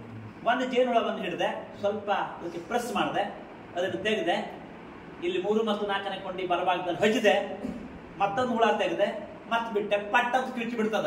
ಚುಚ್ಚಿದೆ, ಇವರು ವಂಡರ್ಫುಲ್ ಹೇಳಿ ಖುಷಿಯಾಗಿ ಕುಡಿದು ನಂಗೆ 400 ರೂಪಾಯಿ ಕೊಟ್ಟರು. 400 ರೂಪಾಯಿ ಒಂದು ಹುಳ ಚುಚ್ಚಿದ್ರಿದೆ ಅಂತ ಕಂಡ್ಕೊಂಡೆ ನಾನು. 2400 ರೂಪಾಯಿ 6 ಜನ ಜೇಬಿಗೆ ಬಿಡ್ತಾರೆ. ಬೇರೆ ದೇಶದ ದುಡ್ಡು ಕೊಡ್ಲಿ, ಅವ್ರಿಗೆ ಏನಾಗ್ತದೆ ನಮ್ಗೆ? ನಾವು ಯಾವುದೋ ಒಂದು ಪ್ರಾಡಕ್ಟ್ ಅನ್ನು ಅವ್ರು ತಗೋತೀವಿ ಅಂದ್ರೆ ಎಷ್ಟು ದುಡ್ಡು ಕೊಡ್ತೀವಿ, ನಮ್ಗೆ ಲೆಕ್ಕ ಇದೆಯಾ? ಇಲ್ಲ. ಬೇರೆ ದೇಶದ್ದು ಅಂತ ಹೇಳ್ತೀವಿ, ನಾವು ತಗೋತೀವಿ ಇಂಪಾರ್ಟೆಂಟ್ ಅಂತ ಹೇಳಿ. ಸುಲಭವಾಗಿ ನಾವು ಮಾಡ್ತಕ್ಕಂತಹ ಒಂದು ಇದು. ಇದೇ ಪ್ರಕಾರ ನನ್ನ ಹತ್ರ ಎಷ್ಟೋ ಜನಗಳು ಕಲ್ತ್ಕೊಂಡು ಇವತ್ತು ಬೇರೆ ಬೇರೆ ಕಡೆಗಳಲ್ಲಿ ಎಪಿಥೆರಪಿ ಸೆಂಟರ್ಗಳನ್ನೇ ತರ್ಕೊಂಡ್ಬಿಟ್ಟಾರೆ. ಜೇನುಳ ಚುಚ್ಚೋದು ಕಳಿಸೋದು, ಬೇರೆ ಗೋಕರ್ಣದಲ್ಲಿ ಅಲ್ಲಿ ಎಲ್ಲ ಬೋರ್ನ ಚುಚ್ಚೋದು ಕಳಿಸೋದು. ಅವ್ರಿಗೇನು ಗೊತ್ತಾಗೋದಿಲ್ಲ, ಹ್ಯಾಂಗ್ ಚುಚ್ತಾರೆ ಏನು ಗೊತ್ತಿಲ್ಲ ಅವ್ರಿಗೆ. ಚುಚ್ಕೊಳ್ಳೋದು ದುಡ್ಡು ಕೊಡ್ತಾರೆ ನೋಡಿ. ಇದು ಒಂದು ಆದಾಯ ನಮ್ಗೆ. ಹಾಗಾಗಿನೇ ನಮ್ಗೆ ಅವ್ರ ಮುಖಾಂತರನೇ ನನಗೆ ಟ್ರೆಡಿಷನಲ್ ಆಯುರ್ವೇದ ಅಂಡ್ ಎಪಿಥೆರಪಿ ಹೇಳೋದ್ರ ಮೇಲೆನೆ ಅವರು ನನಗೆ ಡಾಕ್ಟರೇಟ್ ಕೊಟ್ಟಿರೋದು.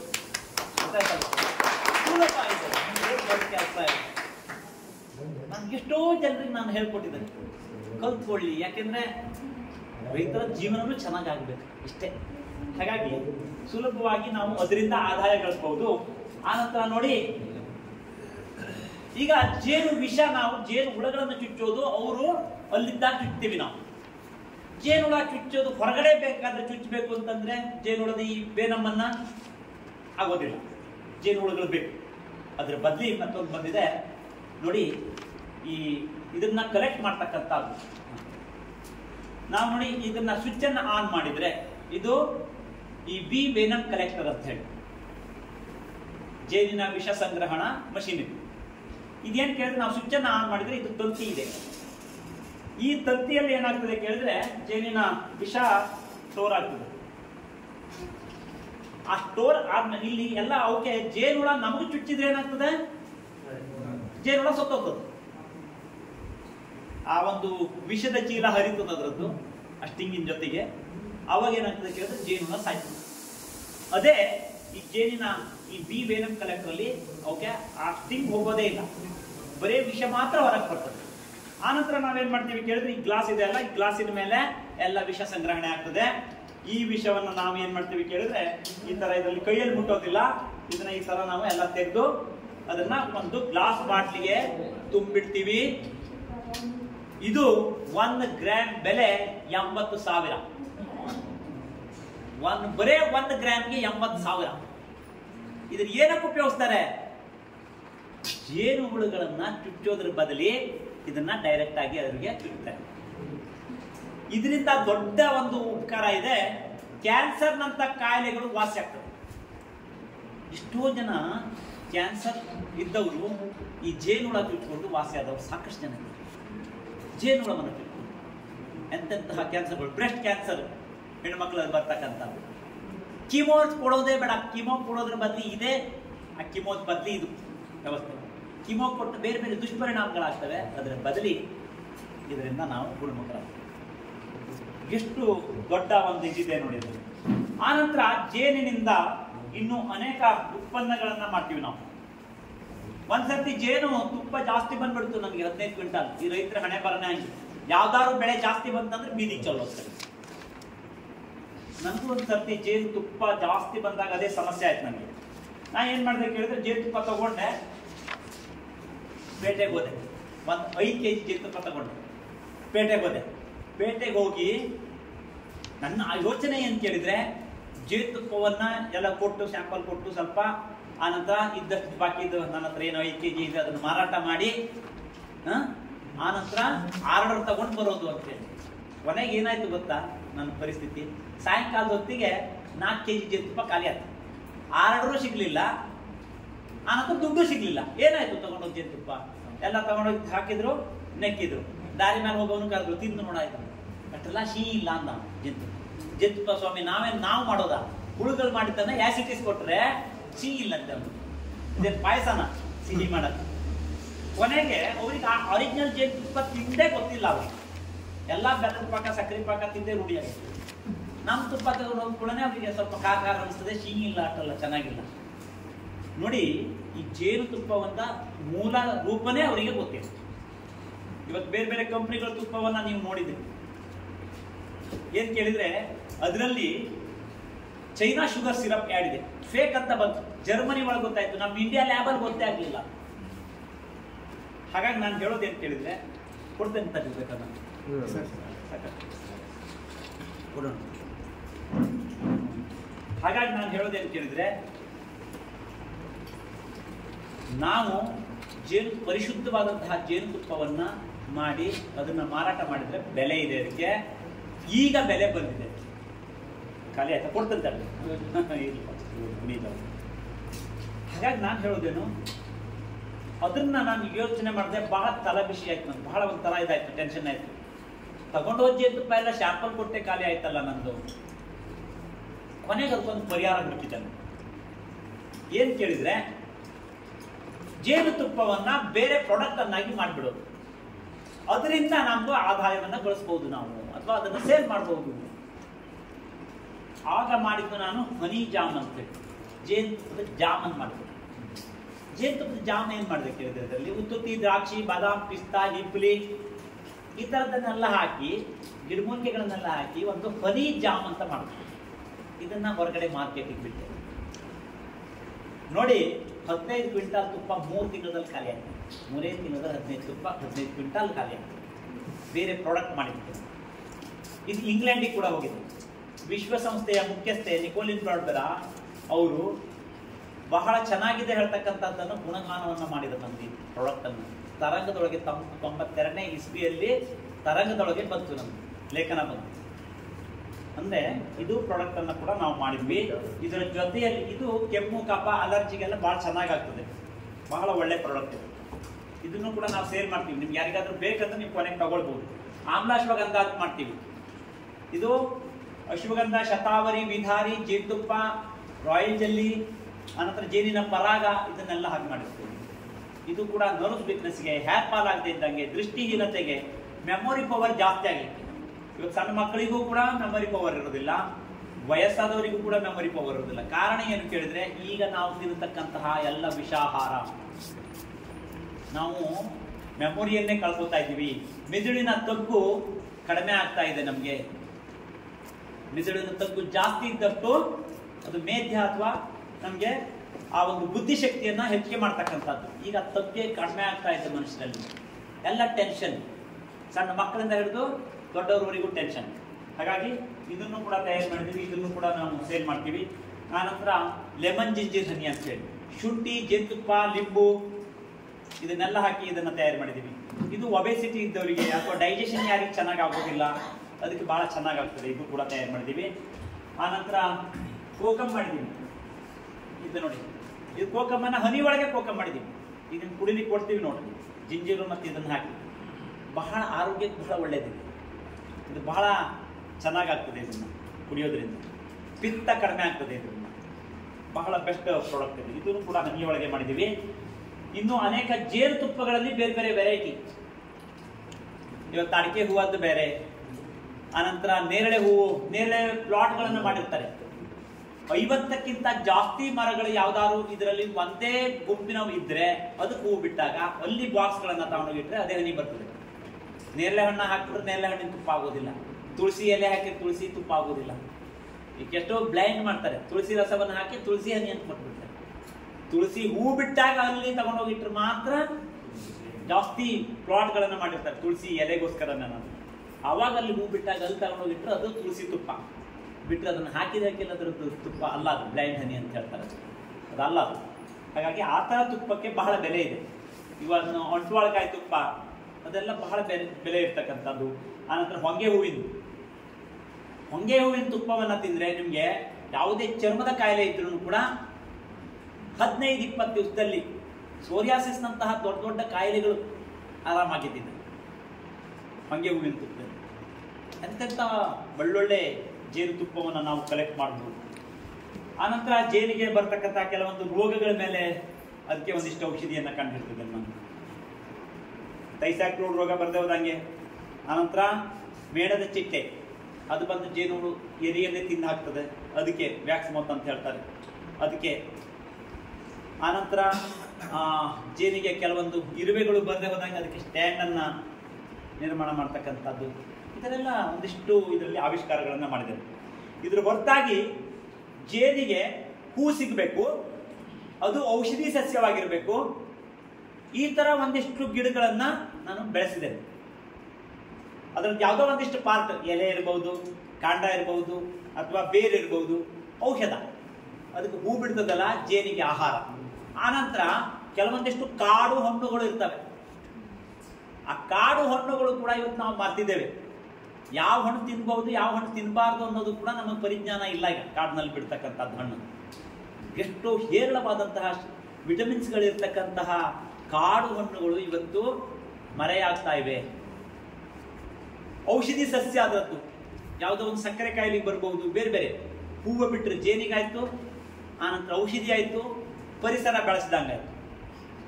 ಇದನ್ನ ಒಂದು ಸಣ್ಣ ಚಿಕ್ಕ ಪ್ರಯತ್ನವನ್ನ ಮಾಡಿದ್ದನ್ನು ನೀವು ಕೊನೆ ಕರ್ಕೊಂಡು ಹೋಗ್ತಾನೆ ನೋಡ್ರಿ. ಎಂತೆಂಥ ಗಿಡಗಳಿದ್ದಾವೆ, ಇಂಪಾರ್ಟೆಂಟ್ ಗಿಡಗಳು. ಸಾಧಾರಣ ಒಂದು 280ಕ್ಕೂ ಜಾಸ್ತಿ ಔಷಧಿ ಸಸ್ಯಗಳನ್ನು ಬೆಳೆಸಿದ್ದೇನೆ. ಎಂಡೇಂಜರ್ಡ್ ಪೀಸಸ್ಗಳನ್ನು ಬೆಳೆಸಿದ್ದೇನೆ. ಅಳಿವಿನ ಅಂಚಿನಲ್ಲಿ ಇರ್ತಕ್ಕಂಥ ಸಸ್ಯಗಳು ಇದೆಲ್ಲ ಇದ್ದಾವೆ. ನಾನು ಹೇಳೋದೇನು ಕೇಳಿದ್ರೆ, ನಮ್ಮ ಒಂದು ಇದ್ರೊಳಗೆ ನಾವು ಏನೋ ಒಂದು ಸೇವೆ ಮಾಡ್ಲಿಕ್ಕೆ ಆಗ್ತದೆ, ಅದನ್ನು ಈ ಭೂಮಿಗೆ ಕೊಟ್ಟು ಹೋಗ್ಬೇಕು. ಮನುಷ್ಯ ಹುಟ್ಟಿದ ಸತ್ತ, ಏನು ಪ್ರಯೋಜನ? 4 ಜನರಿಗೆ ಅನುಕೂಲವಾಗ್ತಕ್ಕಂತಹದ್ದೇನಾದರೂ ಒಂದಿಷ್ಟು ಮಾಡಿದರೆ ಅದು ಬಹಳ ಒಳ್ಳೆಯ ಕೆಲಸ. ಹಾಗಾಗಿ ನಾವು ಇದಿಷ್ಟು ಪ್ರಾಡಕ್ಟನ್ನೆಲ್ಲ ಮಾಡಿದ್ದೀವಿ. ಇದು ನೋಡಿ, ಇದು ಮಕ್ಕಳಿಗೆ. ಇವತ್ತಿನ ಮಕ್ಕಳಲ್ಲಿ ಸರಿಯಾಗಿ ಆಹಾರ ಸೇವನೆ ಮಾಡೋದಿಲ್ಲ, ಅವ್ರಿಗೆ ಮೆಮೊರಿ ಪವರ್ ಇರೋದಿಲ್ಲ. ಈ ಥರ ಇದ್ದಾಗ ಇದೊಂದು ಪೌಡರನ್ನು ಮಾಡಿದ್ದೀವಿ ನಾವು. ಈ ಪೌಡ್ರನ್ನು ಹಾಕಿದರೆ ಒಳ್ಳೆ ಡೈಜೆಷನ್ ಚೆನ್ನಾಗಿರ್ತದೆ. ನಿಮ್ಗೆ ಏನು ಕೊಟ್ಟರು ತಿಂತವೆ ಮಕ್ಕಳು, ಬಹಳ ಒಳ್ಳೆ ಇದಿದೆ. ಆನಂತರ ಬುದ್ಧಿಶಕ್ತಿ ಭಾಳ ಚೆನ್ನಾಗಿ, ನೆನಪಿನ ಶಕ್ತಿ ಭಾಳ ಇರ್ತದೆ. ಹಾಗಾಗಿ ಇದೊಂದು ಪ್ರಾಡಕ್ಟನ್ನು ಮಾಡಿದ್ದೀವಿ. ಆನಂತರ ವೀಕ್ ಇದ್ದವರಿಗೆ ದಪ್ಪ ಆಗಲಿಕ್ಕೆ, ದಪ್ಪ ಇದ್ದವರಿಗೆ ವೀಕ್ ಆಗಲಿಕ್ಕೆ, ಗೊತ್ತಾಯ್ತಲ್ಲ. ಮಂಡಿ ನೋವು, ಸೊಂಟ ನೋವು, ತಲೆನೋವು, ಎಲ್ಲ ಕಾಯಿಲೆಗಳಿಗೆ ಎಲ್ಲ ಗಿಡಮೂಲಿಕೆಗಳೇ ಔಷಧ. ನಮ್ಮಲ್ಲಿ ಟೋಟಲಿ ಅಲೋಪತಿಕ್ ಔಷಧನೇ ಮುಗಿಸೋದಿಲ್ಲ, ಮನೆಗೆ ಮುಗಿಸೋದಿಲ್ಲ. ಅದರಿಂದ ಏನೇನು ಹಾಳಾಗ್ತದೆ ಹೇಳೋದು ನಿಮಗೂ ಗೊತ್ತಿದೆ. ಇವತ್ತು ಹಾರ್ಟ್ ಪ್ರಾಬ್ಲಮ್ಗೆ ಎಲ್ಲ ನೀವು ಇವತ್ತೇನೇನು ಮಾತ್ರೆಗಳನ್ನು ತಗೊಳ್ತೀರಿ, ಆಸ್ಪಿರಿನ್ ಇರ್ತಕ್ಕಂಥದ್ದು, ಅದರಿಂದ ದೃಷ್ಟಿಗೆ ಹಾಳು. ಆನಂತರ ನೀವು ಈ ಬ್ಲಡ್ ತಿಳುವಾಗಲಿಕ್ಕೆ, ಅದಕ್ಕೆ ಬ್ಲಡ್ ತಿನ್ನಾಗಲಿಕ್ಕೆ ಆಕ್ವಾಸ್ಪ್ರಿನ್ ತಗೋತೀರಿ. ಆ ಆಕ್ವಾಸ್ಪ್ರಿನ್ ತಗೊಂಡ್ರೆ ಏನಾಗ್ತದೆ ಅನ್ನೋದು ನಿಮ್ಗೆ ಗೊತ್ತಿಲ್ಲ. ನ್ಯಾಚುರಲ್ ಆಗಿ ಬಿಳೆ ಮತ್ತಿ ಗಿಡದ ತೊಗಟೆಯನ್ನ ಪೌಡರ್ ಮಾಡಿ ಕುಡಿದ್ರೆ ನಿಮ್ಗೆ ಆ ಆಕ್ವಾಸ್ಪ್ರಿನ್ ಬೇಡ ಬೇಡ. ನಿಮ್ಮ ನಂಜಪ್ಪ ಲೈಫ್ ಕೇರ್ ಒಬ್ಬರು ಡಾಕ್ಟರ್ ಬಂದಿದ್ರು ಕಾರ್ಡಿಯಾಲಜಿ, ಅವ್ರು ಹೇಳ್ತಾ ಇದ್ರು, ಅವರದ್ದೇ ರಿಲೇಷನ್ಗೆ ಒಬ್ಬರಿಗೆ ಅವರು ಇದನ್ನ ಆ ಸ್ಟಂಟ್ ಹಾಕ್ಲಿಕ್ಕೆ ಹೇಳಿದ್ರು. ಕೊನೆಗೆ ಅವರು ಸ್ಟಂಟ್ ಹಾಕ್ಲಿಕ್ಕೆ ನನಗೆ ಅಷ್ಟೆಲ್ಲ ಇದಾಗೋದಿಲ್ಲ ಅಂತ ಹೇಳಿ ಅವ್ರು ಯಾರದ್ದೋ ಕೇಳ್ಕೊಂಡು ಇಲ್ಲಿಗೆ ಬಂದು ನಮ್ಮಲ್ಲಿಗೆ ಬಂದು ಆನಂತರ ಎಂತ ಮಾಡಿದ್ರು ಕೇಳಿದ್ರೆ, ಅವ್ರು ಇಲ್ಲಿ ಬಂದು ಬಿಳೆಬತ್ತಿ ಪೌಡ್ರನ್ನ ತಗೊಂಡು ಹೋದ್ರು. ಏನಿಲ್ಲ, ಒಂದು ಮರದ ತೊಗಟೆ ಅಷ್ಟೇನೆ, ಅದನ್ನು ತಗೊಂಡೋಗಿ ಅವ್ರು ಯೂಸ್ ಮಾಡ್ಲಿಕ್ಕೆ ಹೇಳಿದ್ರು. ಆರಾಮಾಗ್ಬಿಟ್ರು. ಕೊನೆಗೆ ಹೋದ್ರಂತೆ, ಪರೀಕ್ಷೆ ಮಾಡಿಸಿದ್ರಂತೆ, ಸ್ಟಂಟ್ ಹಾಕುವ ಅಗತ್ಯತೆನೇ ಇಲ್ಲ. ಅವಾಗ ಅವ್ರಿಗೆ ಆಶ್ಚರ್ಯ ಆಯ್ತಂತೆ, ಇದು ಎಲ್ಲಿ ಔಷಧಿ ತಗೊಂಡಿ ನೀನು, ಏನು ಔಷಧಿ ತಿಂದಿ ಅಂತ ಕೇಳಿದಾಗ ಅವ್ರು ಹೇಳಿದರು. ಅವ್ರು ಸೀದಾ ಅವ್ರು ಕರ್ಕೊಂಡು ನಮ್ಮಲ್ಲಿಗೆ ಬಂದರು. ಆ ಡಾಕ್ಟ್ರು ಬುಕ್ಕಲ್ಲಿ ಬರ ಹೋಗಿದ್ದಾರೆ ಇವತ್ತು ನಮ್ಮ ತಾಯಿದ್ರು. ಅವರು 10 ಪ್ಯಾಕೆಟನ್ನು ಕೊಡಿ, ನಾನು ಬೇರೆ ಬೇರೆ ಪೇಷಂಟ್ಗಳ ಮೇಲೆ ನಾನು ಪ್ರಯೋಗ ಮಾಡ್ತೇನೆ, ಹೇಗಿದೆ ನೋಡ್ತೇನೆ. ಭಾಳ ಆಶ್ಚರ್ಯ ಆಯ್ತು ನನಗೆ, ನಾನು ನಂಬಲಿಕ್ಕಾಗಲಿಲ್ಲ. ಇವತ್ತಿನ ಒಂದು ಇದ್ರೊಳಗೂ ಈ ಥರದ ವಿದ್ಯೆಗಳನ್ನು ನಾವು ಆಧರಿಸಲೇಬೇಕು ಅಂತೇಳಿ. ವಿಜಯಲಕ್ಷ್ಮಿ ಬಾಳೆಕುಂದ್ರಿ ಇವರು ಮಕ್ಕಳ ಕಾರ್ಡಿಯಾಲಜಿಸ್ಟ್, ಭಾಳ ಒಳ್ಳೆಯ ಇರ್ತಾರೆ. ಅವರು ಅವ್ರದ್ದು ಮೀಟಿಂಗ್ ಆದಾಗ ಅವ್ರ ಡೈರೆಕ್ಟಾಗಿ ಹೇಳಿದ್ರಂತೆ, ನೀವು ಆಲೋಪತಿಕ್ ಔಷಧ ನಾವು ಕೊಡ್ತೀವಿ, ಬರಿತೀವಿ, ಇದೆಲ್ಲ ಸರಿ, ಆದರೆ ನೀವು ಯೋಚನೆ ಮಾಡಿರಿ, ಅದನ್ನ ವಿರೋಧ ಮಾಡಬೇಡ್ರಿ ಆಯುರ್ವೇದಿಕ್ಕನ್ನು ಅಂತೇಳಿ. ಒಳ್ಳೊಳ್ಳೆ ಔಷಧಿಗಳಿದ್ದಾವೆ, ಯಾಕೆ ವಿರೋಧ ಮಾಡ್ತೀರಿ ಅಂತೇಳಿ ಆ ಮೀಟಿಂಗಲ್ಲಿ ಹೇಳಿದ್ರಂತೆ. ಅಂದ್ರೆ ನಾನು ಹೇಳೋದೇನು ಕೇಳಿದ್ರೆ ಆಯುರ್ವೇದಿಕ್ಕಿಗೆ ಬೆಲೆ ಇದೆ ಇವತ್ತು, ಅದಕ್ಕೆ ಜೀವ ಇದೆ. ಅದನ್ನ ಬಳಸೋದ್ರಿಂದ ಸೈಡ್ ಎಫೆಕ್ಟ್ ಇಲ್ಲ. ನಮಗೆ ಗೊತ್ತಿಲ್ಲ, ನಾವು ಕೊಂಡಿದ್ರು ಕೂಡರಾಗಿದ್ದೀವಿ ಇವತ್ತು. ನಮ್ಗೇನು ಪ್ರಯೋಜನ ಇಲ್ಲ, ಗೊತ್ತಾಗೋದಿಲ್ಲ. ಹಾಗಾಗಿ ನಾನು ಹೇಳೋದೇನು ಕೇಳಿದ್ರೆ ನಮಗೆ ಆ ಒಂದು ವಿದ್ಯೆ ನಮಗೆ ಗೊತ್ತಿಲ್ಲ. ಇದನ್ನು ತಿಳ್ಕೊಳ್ಬೇಕು. ಪ್ರತಿಯೊಂದು ಮನುಷ್ಯ ಕೂಡ ಯಾವ್ಯಾವ ಗಿಡ ಏನೇನಕ್ಕೆ ಇದಕ್ಕೆ ಬರ್ತದೆ ಅಂದ್ರೆ ಆ ಗಿಡವನ್ನು ಅಟ್ಲೀಸ್ಟ್ ಅವನು ಬೆಳೆಸ್ತಾನೆ, ಉಳಿಸ್ತಾನೆ. ಔಷಧಿ ಗಿಡ ಅಲ್ಲ ಅಂತಂದ್ರೆ ಕಡ್ದಾಗ್ತಾನೆ. ಯಾಕೆ ಕೇಳಿದ್ರೆ ತನ್ನ ಬೆಳೆ ಮಾಡೋದು ಅದ್ರ ಬಗ್ಗೆ ಯೋಚನೆ ಹೋಗ್ತದೆ. ಮನೆಯ ಮುಂಭಾಗದಲ್ಲೂ ಒಂದಿಷ್ಟು ಗಿಡಗಳನ್ನು ನಾವು ಹಾಕೋಬಹುದು. ಕಾಡನ್ನು ಇದನ್ನ ಉಳಿಸಿದಂಗಾಯ್ತು. ಅದಕ್ಕಾಗಿ ಒಂದಿಷ್ಟು ಗಿಡಗಳನ್ನ ತೋರಿಸ್ತೇನೆ, ಅದನ್ನು ನೋಡ್ರಿ ನೀವು. ಆನಂತರ ಜೇನು, ಸ್ವಲ್ಪ ಜೇನು ಪೆಟ್ಟಿಗೆ ಹತ್ರನೇ ಹೋಗಿ ನೋಡ್ಬೇಕು. ನಾವು ಜೇನನ್ನು ನೋಡ್ಬೇಕಂದ್ರೆ ನಾವು ಇಲ್ಲಿ ಹೇಳಿದ್ರೆ ಪ್ರಯೋಜನ ಇಲ್ಲ. ಜೇನಿನ ಬಗ್ಗೆ ಸ್ವಲ್ಪ ನೀವು ತಿಳ್ಕೊಳ್ಬೇಕಂದ್ರೆ ಜೇನು ಹುಳುಗಳನ್ನ ಹಿಡ್ಕೋಬೇಕು. ಅವಾಗ್ಲೇ ನಿಮ್ಗೆ ಅದ್ರ ಬಗ್ಗೆ ಇದು ಬರೋದು, ಧೈರ್ಯ ಬರೋದು. ಜೇನನ್ನ ಹಿಡಿತೀರಿ. ಜೇನು ಹುಳುಗಳು ಚುಚ್ತವೆ ಅಂದ್ರೆ ನೀವು ಸುಲಭವಾಗಿ ಆ ಜೇನುಳ ಚುಚ್ಚದೆ ಇದ್ದಂಗೆ ಮಾಡ್ಬೋದು. ನೋಡಿ, ಈ ತರ ಹೊಗೆತಿದೆಯ ಅಂತ ಇರ್ತದೆ. ಅದು ತೋರಿಸಿದಾರ, ಇದು ಹೊಗೆತಿದೆಯ ಅಂತ ಹೇಳಿ. ಇದರಲ್ಲಿ ನೀವು ಹುಮ್ಮತ್ತಿನ ಸೊಪ್ಪು ಅಂತ ಹೇಳ್ತೇವೆ ನಾವು. ಏನು ನಿಮ್ಗೆ ಏನು ಮದ್ಗುಣಿಕೆ ಅಂತ ಹೇಳ್ತೀರಲ್ಲ, ಮುಳ್ಮುಳ್ ಕಾಯಿ ಬರ್ತದೆ, ಕೊಳವೆ ಆಕಾರ ಹೂ ಬರ್ತದೆ. ಆ ಎಲೆ ಒಂದು ಪೀಸ್ ಹಾಕ್ರಿ ಇದ್ರಾಗ ಸಣ್ಣದು. ಆನಂತರ ಸ್ವಲ್ಪ ತೆಂಗಿನ ನಾರು ಹಾಕ್ರಿ, ಸ್ವಲ್ಪ ಬೆಂಕಿ ಹಾಕ್ರಿ. ಬೆಂಕಿ ಹಾಕಿ ಮುಚ್ಚಲ ಹಾಕ್ರಿ. ಜೇನು ಪೆಟ್ಟಿಗೆ ಇರ್ತದಲ್ಲ, ಜೇನು ಹುಳ, ಪೊಟ್ರೆ ಆಗಿರ್ಬೋದು, ಪೆಟ್ಟಿಗೆ ಆಗಿರ್ಬೋದು, ಅದಕ್ಕೆ ಆ ವೆಂಟಿಲೇಟರ್ ಅಂತ ಸಣ್ಣ ಹೋಲ್ ಇರ್ತದೆ. ಆ ಹೋಲಿಗೆ ಹಾಕಿ ಹಿಂಗೆ ಮಾಡಿ ಬಡಿರಿ ನೀವು. 4 ಪಂಪ್ ಹಾಕಿ ಬೆಂಕಿ ಹಾಕಿದ ಹೊಗೆ ಬರ್ತದೆ. ಈ ಹೊಗೆಯನ್ನ ಜೇನು ಹುಳಕ್ಕೆ ಹಾಕ್ರಿ 4 ಪಂಪ್. ಜೇನು ಹುಳ 20 ನಿಮಿಷ ಸುಮ್ಮನೆ ಕೂತ್ಬಿಡ್ತಾರೆ. ದೇಹದ ತಲೆ ಮೇಲೆ ಹಾಕೊಂಡ್ರು ಏನು ಮಾಡಂಗಿಲ್ಲ, ಜೇಬಿಗೆ ಹಾಕಿದ್ರು ಏನು ಮಾಡಂಗಿಲ್ಲ. 20 ನಿಮಿಷ ಸುಮ್ಮನೆ ಇರ್ತಾವೆ. ಆರಾಮಾಗಿ ನೀವು ಜೇನು ತೆಗಿ. 20 ನಿಮಿಷದಾಗ ನಿಮ್ಮ ಆಪರೇಷನ್ ಮುಗಿಬೇಕು. ನಿಮ್ಗೆ ಆಪರೇಷನ್ ಮತ್ತೆ ಎಚ್ಚರಿಕೆ ಬರ್ತದ. ಮತ್ತೆ ಬೇಕಂದ್ರೆ ಮತ್ತೆ 4 ಪಂಪ್ ಹಾಕ್ಬೇಕು ಅಷ್ಟೇ. ಇಲ್ಲ ಅಂದ್ರೆ ನೀವು ಏನ್ ಕೇಳಿದ್ರೆ, ನೀವು ನಾನು ಹೇಳ್ದೆ ಅಂತೇಳಿ ಹಿಂಗೆ ಸಮ ಆ ಸೊಪ್ಪು ಎಲೆ ಹಾಕಿರ್ತೀರಿ ನೀವು, ತಪ್ಲ ಹಾಕಿ ಸಮ ಹಿಂಗೆ ಹವಾ ಕೊಟ್ರೆ ನೀವು ಕಡೆ ಕಾಯಿಂಗೆ ಹೇಳೋದಿಲ್ಲ. ಅದಕ್ಕೆ ಸ್ವಲ್ಪ ಒಂದು 4 ಪಂಪ್ ಹಾಕ್ಬೇಕು ಅಷ್ಟೇ. 20 ನಿಮಿಷ. ಮಿರರ್ ಮತ್ತೆ ಕಿಟ್ಟಿದ್ದಲ್ಲ ಇದು.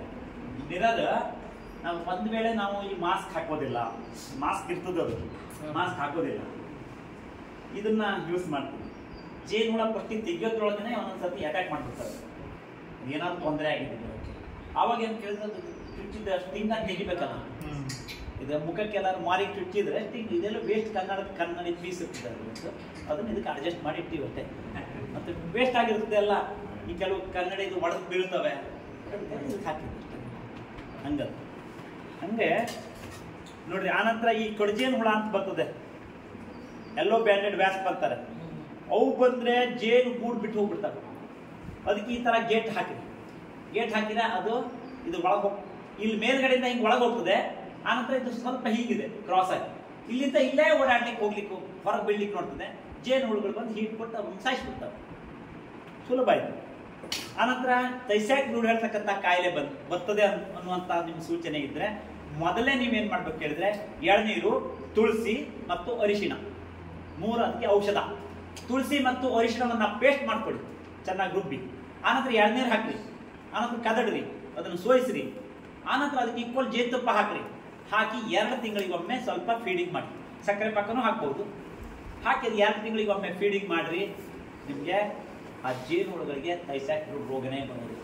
ನಮ್ಮಲ್ಲಿ ಇಷ್ಟೊಂದು ಜೇನು ಗೂಡುಗಳಿದ್ದಾವೆ, ಎಲ್ಲೂ ರೋಗ ಇಲ್ಲ. ಸುಲಭವಾಗಿ ನೀವು ಇದನ್ನು ಮಾಡ್ಬೋದು. ಬೇರೆ ಬೇರೆ ಆಂಟಿಬಯೋಟಿಕ್ ಮಾತ್ರೆಗಳನ್ನ ಹಾಕ್ತಾರೆ, ಜವರೆಕ್ಸ್ ಅದು ಇದು ಎಲ್ಲ ಮಾತ್ರೆಗಳನ್ನ ಹಾಕ್ತಾರೆ. ಅದೇನಾಗ್ತದೆ ಕೇಳಿದ್ರೆ ಜೇನುತುಪ್ಪದೊಳಗೆ ಆಂಟಿಬಯೋಟಿಕ್ ಅಂಶ ಕಾಣ್ಕೊಡ್ತದೆ.